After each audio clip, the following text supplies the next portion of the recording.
आज मैं नवम वर्ग के लिए संस्कृत विषय में एक विशेष प्रकरण लेकर उपस्थित हुआ हूँ।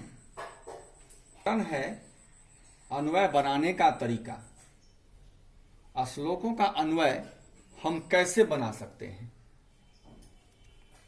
आप लोग हिंदी में भी कविता पढ़ते हैं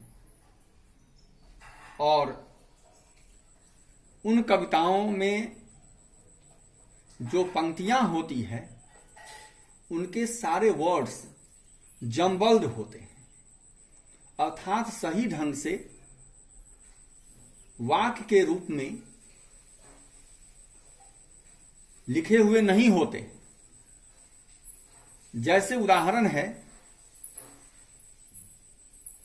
जुग के युवा मत देख दाएं और बाएं और पीछे, या कोई दूसरी ही पंक्ति आप उदाहरण ले सकते हैं।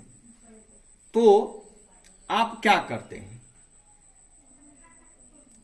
आप उसे सही ढंग से सजाकर एक सही वाक्य का निर्माण कर लेते हैं।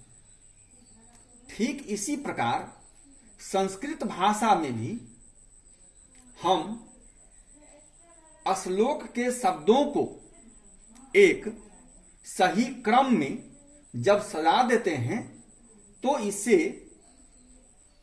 अर्थपूर्ण वाक्य का निर्माण हो जाता है। इसी को हम कहते हैं अन्वय बनाना। मैं एक बार फिर से दोहरा देता हूं कि अन्वय बनाने का अर्थ है कि किसी भी श्लोक के वर्ड्स को, उनके शब्दों को एक क्रम में सजा देना ताकि एक अर्थपूर्ण वाक्य बन जाए। जैसे वाक्य हिंदी में होते हैं वैसे वाक्य बन जाएं, इसे ही हम अन्वय कहते हैं। अब अन्वय बनाने का तरीका क्या है, इसके बारे में थोड़ी चर्चा कर लेते हैं हम, और एक उदाहरण के साथ यह और बेहतर रहेगा। हमारा श्लोक प्रथम पाठ से लिया गया है। आप श्लोक देखिए। वहति मंद मंदम समीरे समीरे कलिंदात्म जाया सवानीर तीरे नताम पंक्तिमालोक्य मधु माधवी नाम निनादय नवीना मये बाणी बीना। बच्चों, मैं आपको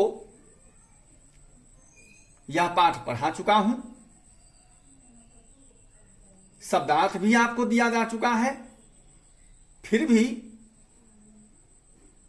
आपको तरीका बताने के ख्याल से यहां यह कह देना आवश्यक है कि आपको जब कोई श्लोक मिलता है अन्वय बनाने के लिए, तो आपका पहला काम होता है कि आप श्लोक के सारे शब्दों की हिंदी जानते हैं। चलिए, अब हम सबसे पहले इसके प्रत्येक शब्द की हिंदी बनाते हैं। वहति का अर्थ है बहती है। मंद मंदम का अर्थ है धीरे धीरे। सनीरे का अर्थ है जल से परिपूर्ण। समीरे का अर्थ है हवा में। फिर आगे कलिंदात्म जाया, इसका अर्थ है यमुना नदी के। फिर है सवानीर। सवानी का अर्थ है बेंत की लता से युक्त। तीरे का अर्थ है तट पर। बच्चों, फिर आगे नताम का अर्थ है झुकी हुई। पंक्ति मालोक्य, पंक्ति को देखकर। मधु माधवी नाम, मधु माधवी लताओं का के की। षष्ठी विभक्ति संबंध कारक। तो बच्चों, हम लोगों ने इस श्लोक के सारे शब्दों का अर्थ देख लिया। अब इन सारे शब्दों के अर्थ को देखकर अब आप जरा हिंदी में इसका वाक्य बनाने का प्रयास कीजिए। आप कहां से शुरू करेंगे? निश्चित रूप से सबसे पहले आएगा यमुना नदी के, क्योंकि हिंदी भाषा में भी आप जानते हैं कि कर्ता सबसे पहले आता है। तो यमुना नदी के, फिर क्या आएगा? बेंत की लता से युक्त, फिर क्या आएगा? तट पर, फिर क्या आएगा? फिर आएगा जल से परिपूर्ण, फिर आएगा हवा में, फिर आएगा मंद मंदम, धीरे धीरे, बहती मतलब बहती है, या कह सकते हैं सामान्य अर्थ इसका है बहती है, लेकिन यहां बहती हुई।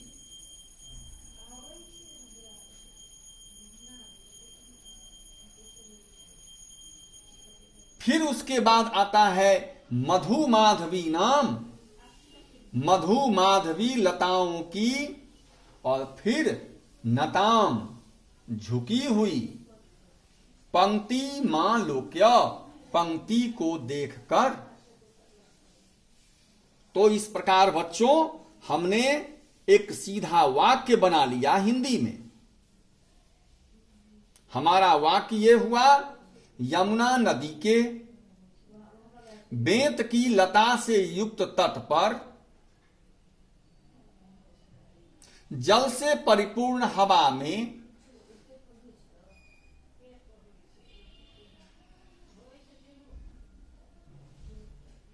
धीरे धीरे बहते हुए,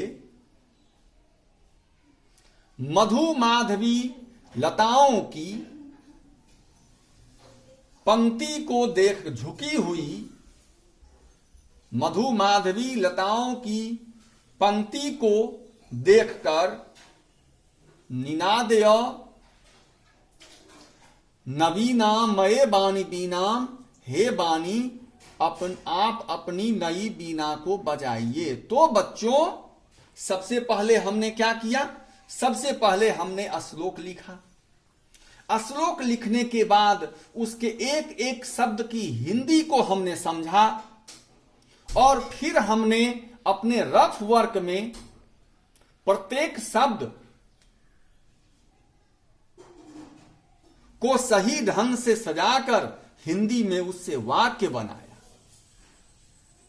और जिस जिस क्रम में हमने हिंदी के शब्दों को रखकर एक सही वाक्य का निर्माण किया, अब उसी क्रम में आप इन शब्दों को डाल दीजिए, आपका अन्वय बन जाएगा। चलिए बच्चों, हम कहां से शुरू किए थे? हम शुरू किए थे यमुना नदी के। तो सबसे पहले आएगा कलिंदात्म छाया। फिर हिंदी पंक्ति में हिंदी की पंक्ति में हमने क्या रखा था? हमने रखा था बेंत की लता से युक्त, फिर सवानीर, फिर हमने रखा था तीरे, हमने रखा था तट पर। तो इसका संस्कृत शब्द है तीरे। फिर हमने रखा था जल से परिपूर्ण, तो सनीरे। फिर हमने रखा था हवा में, तो समीरे।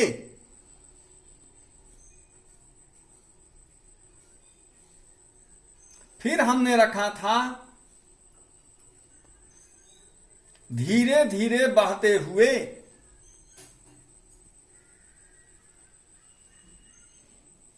मंद मंदम बहती। फिर हमने रखा था मधु माधवी लताओं की, तो मधु माधवी नाम। फिर हमने रखा था नताम झुकी हुई, झुकी हुई तो नताम। फिर हमने रखा था पंक्ति को देखकर, तो पंक्ति मां लोक्य। और फिर अये बानी नवीनाम बीनाम निनादय।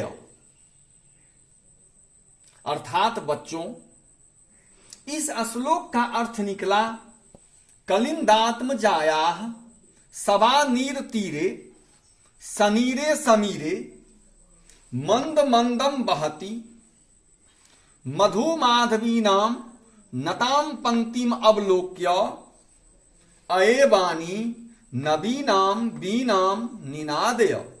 तो बच्चों, मैं संक्षेप में आपको इतना बता देना चाहता हूं कि जब आपको कोई श्लोक मिलता हो, आपको उसका अन्वय बनाना हो, तो आप क्या करें। स्टेप नंबर 1, सबसे पहले आप श्लोक को पढ़ें। श्लोक को पढ़ने के बाद दूसरे स्टेप में आप उसके हर शब्द का हिंदी भाषा में अनुवाद करें। स्टेप नंबर 3, तीसरे स्टेप में आप उन सब हिंदी शब्दों से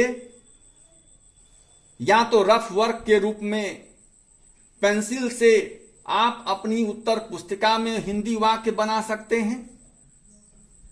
शुरू में आपको यही ठीक रहेगा। और फिर हिंदी के वाक्य में जिन जिन शब्दों को जिस जिस क्रम में आपने रखा है, उसी क्रम में आप सारे श्लोक में आए हुए सारे शब्दों को सजा दें। और जब सजा देंगे तो इस प्रकार आपका अन्वय तैयार हो जाएगा। एक बात और, श्लोक में कहीं कहीं बहुत सारे शब्द संधि के रूप में होते हैं।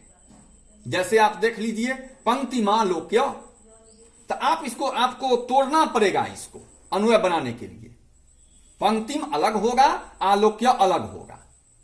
फिर देखिए कलिंदात्म जाया सबानीर, तो कलिंदात्म जाया अलग होगा और सबानीर अलग होगा। तो बच्चों, यदि हम इन बातों का ध्यान रखें और यदि इस प्रकार संस्कृत के श्लोकों को पढ़ना, हर शब्द की हिंदी बनाना, उन शब्दों को एक क्रम में सजाकर हिंदी में वाक्य निर्माण करना, और हिंदी में वाक्य बनाने के बाद जिस क्रम में हिंदी शब्दों को हमने रखा, श्लोक से उन्हीं शब्दों का संस्कृत शब्द लेकर एक क्रम में लिख देना।